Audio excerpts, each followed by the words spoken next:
दोस्तों, आपने कभी सोचा है कि ये टाटा, बिरला और अंबानी जैसे लोग हर साल ज्यादा अमीर कैसे होते जाते हैं? क्या इनके पास कोई अलादीन का चिराग है, या फिर इसके पास जरूर ही एक दिन में 24 घंटे से ज्यादा का समय होता होगा?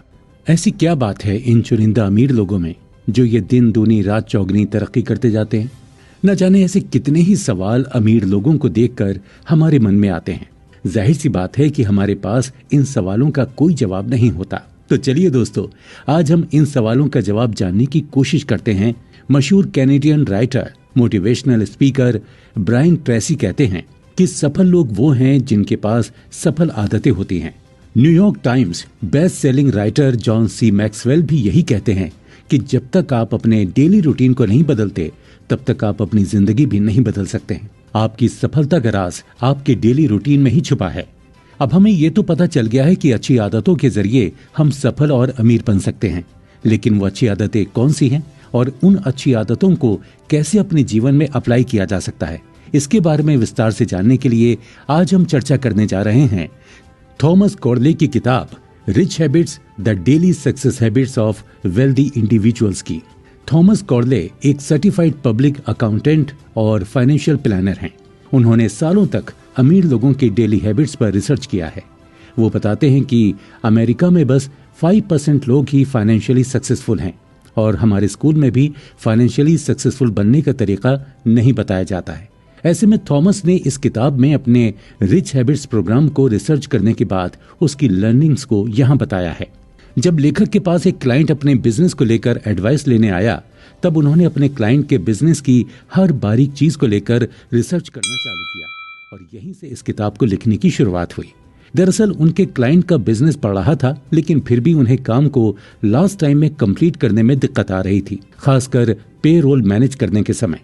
उन्होंने लेखक से इसकी वजह पूछी। थॉमस ने भी महीनों तक क्लाइंट के बिजनेस के इंपॉर्टेंट एस्पेक्ट्स जैसे एक्सपेंसेस, लेबर रेट्स और इंडस्ट्री कॉम्परेटिव डेटा का भी एनालिसिस किया। यहाँ तक उन्होंने उस क्लाइंट की इंडस्ट्री के ही दूसरे अमीर क्लाइंट से भी इस बारे में चर्चा की, लेकिन वो दोनों मिलकर भी कुछ खास नहीं खोज सके। लेखक जब कुछ हफ्तों के बाद अपने इस स्ट्रगलिंग क्लाइंट से लंच के समय मिले, तो उन्होंने सीधे इस बात को कन्फेस कर लिया कि वो उनकी फाइनेंशियल प्रॉब्लम की वजह नहीं खोज पाए। दोनों ही इस बात से निराश होकर शांति से बैठे थे। इस अनकंफर्टेबल साइलेंस को खत्म करने के लिए उन्होंने क्लाइंट से ऐसे ही पूछ लिया कि उनके पसंदीदा रात को उन्होंने घर पर आकर क्या किया था। उनके क्लाइंट ने थोड़ा संकोच करते हुए बताया कि बुधवार की रात उनकी पसंदीदा रात होती है और उस रात वो शराब और कुछ लड़कियों के साथ बिताते हैं। ये जवाब सुनकर थॉमस शॉक में थे। दरअसल वो अपने क्लाइंट को जज नहीं कर रहे थे, लेकिन उन्हें ये रियलाइज हुआ कि वो अपने क्लाइंट से गलत सवाल पूछे जा रहे थे। फाइनली 5 साल के लंबी रिसर्च के बाद उन्होंने 21 सवालों की एक लिस्ट तैयार की, जो उन्होंने अपने सभी प्रकार के क्लाइंट से पूछी थी। चाहे वो अमीर क्लाइंट हो या गरीब क्लाइंट, सभी को 21 सवाल उनके द्वारा पूछे गए। इन सवालों के जवाबों को इकट्ठा करने के बाद उन्हें ये बात समझ में आई कि अमीर और गरीब लोग अपना जीवन जीते कैसे हैं, और उसमें जमीन और आसमान का फर्क होता है। इस तरह उनके उन क्लाइंट की वजह से उन्होंने फाइनेंशियल सक्सेस का सीक्रेट जान लिया। इस किताब की समरी सुनकर हम भी अमीर लोगों की आदतों के बारे में न केवल जान सकते हैं,